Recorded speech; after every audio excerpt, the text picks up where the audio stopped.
যতবার আমি জননী হয়েছি ততবারই মতুয়া। আমি যতবার মা হব সৃজিত ততবার বাবা, স্বস্তিকা। প্রকাশ্যে এসেছে সৃজিত মুখোপাধ্যায় নতুন সিনেমার টেক্কার টিজার, যেখানে দেখা মিলেছে ওপার বাংলার জনপ্রিয় তারকা দেবের। সাদামাটা চেহারায় শিষ্টাচার পালনের বার্তা দিতে দেখা যায় নায়ককে।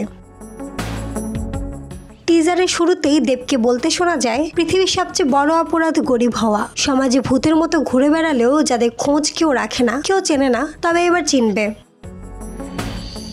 পাল্লা দিয়ে ঝাঁঝালো এসিপি অফিসারের চরিত্রে শাসন করতে দেখা যায় রুক্মিণীকে। অন্যদিকে টিজারে মায়ের চরিত্রে হাজির হয়েছিলেন অভিনেত্রী স্বস্তিকা মুখার্জি। মেয়েকে বাঁচানোর লড়াইতে আইনকে তিনি পরোয়া করেন না। দুই সাংবাদিকের চরিত্রে দেখা মিলল আরিয়ান ভৌমিক ও সৃজা দত্তকে।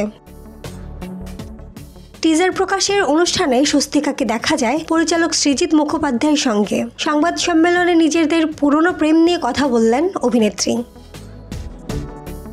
যেখানে তিনি বলেন, এই ছবিতে আরও একবার আমাকে মা বানিয়েছেন সৃজিত। চিত্রনাট্য নিয়ে আমার কাছে যখন আসে তখনই স্পষ্ট জানাই এবছর অনেকগুলো মায়ের চরিত্রে অভিনয় করেছি, আর করব না। কিন্তু সৃজিতের ছবি বলে কথা, আর অসম্ভব সুন্দর গল্প, তাই ছবিটা যদি সৃজিতের সন্তান মনে করি তাহলে বলবো আমি যতবার মা হব সৃজিত ততবার বাবা।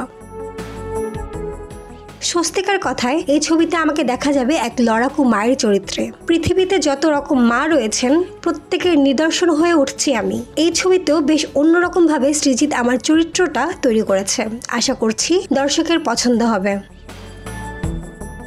এই সময় জানতে চাওয়া হয় অনেকদিন পর সৃজিতের সঙ্গে কাজ করলেন, পরিচালক হিসেবে কতটা বদলেছেন। জবাবে স্বস্তিকা বলেন, এখন অনেকটা ঠান্ডা হয়েছে, বয়স হয়েছে তো।